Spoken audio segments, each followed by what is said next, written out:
Imagine being the absolute heart and soul of an NFL franchise, getting traded in a blockbuster deal, only to have your new team completely disrespect you and cancel the trade over a phantom injury. That is exactly what just happened to Maxx Crosby in one of the most wild, disrespectful, and downright shady situations we have ever seen in the National Football League.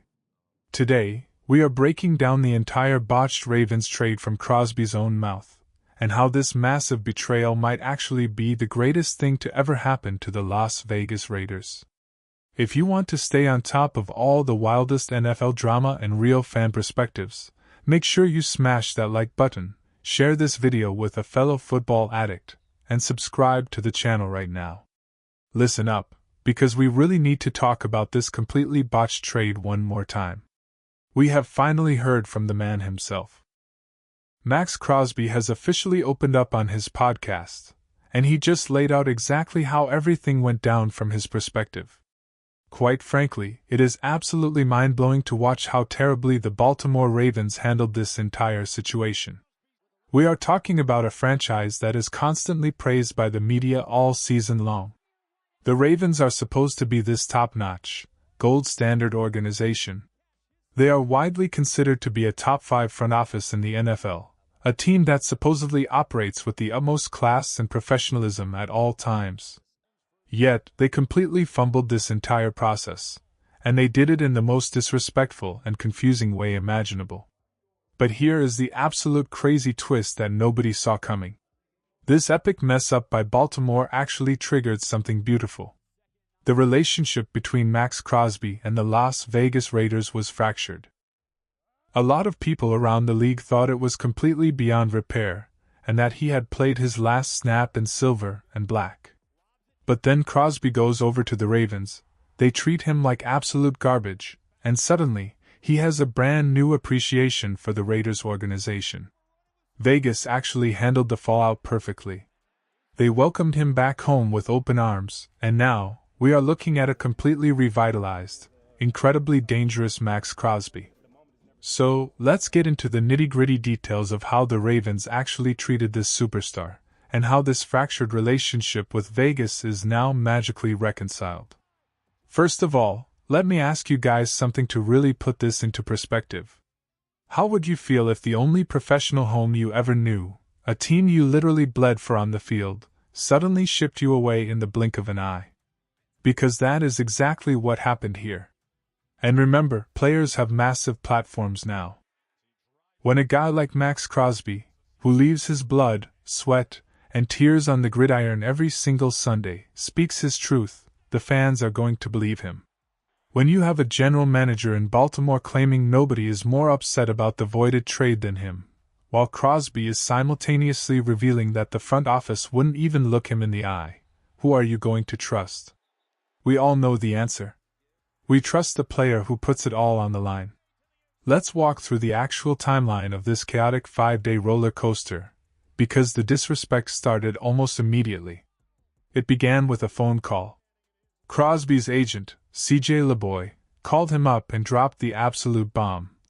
"You're a Baltimore Raven." Crosby said he was in absolute shock.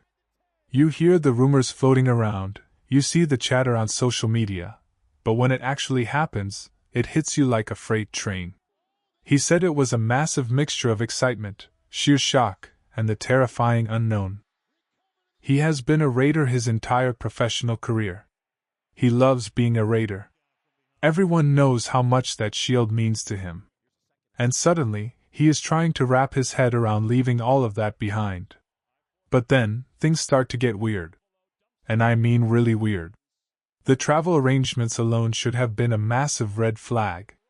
The Ravens told Crosby they wanted him to be the face of their defense. They already have Lamar Jackson as the face of the offense, and they wanted Maxx to be the undeniable alpha on the defensive side of the ball. You would think they would roll out the red carpet for a guy of his elite caliber, right? Wrong. They put him on a 5-hour flight, but because of the time zone change, he lost 3 hours of his day. And instead of flying him directly into Baltimore, they flew him into Washington, D.C. Why?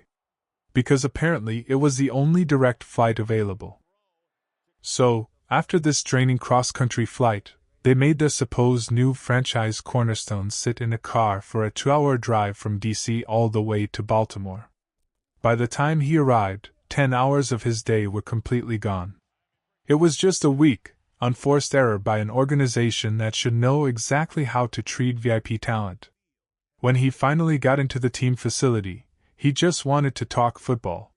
He wanted to sit down with Jesse Minter, the head coach of the Ravens, and just chop it up about scheme and vision. He hadn't ever met Minter before. But they made him wait. He didn't get to see the head coach until the very end of the day. And the general manager. He didn't even see the GM for the first 5 hours he was in the building. When Crosby finally went upstairs to meet Jesse Minter, he went in to give him a dap, to show some excitement and build that new bond. But Crosby instantly felt that the energy in the room was completely off. Minter just had this blank, deadpan expression on his face. Now, if you know anything about Jesse Minter, you know he is a fiery guy who loves to get hyped up. But here he is, acting totally cold and distant to one of the best pass rushers on planet Earth. And get this, the GM was literally standing in the hallway, in the room right next door, just lingering there avoiding him. It was incredibly awkward. They finally sat Crosby down on the couch, and Minter broke the news. He said, and I am paraphrasing here, "I don't know how to say this, but one of our doctors has concerns with the results of your knee. We really want you, but we are going to have to get more and more opinions. This is the exact moment I need to stop and ask you guys our question of the day.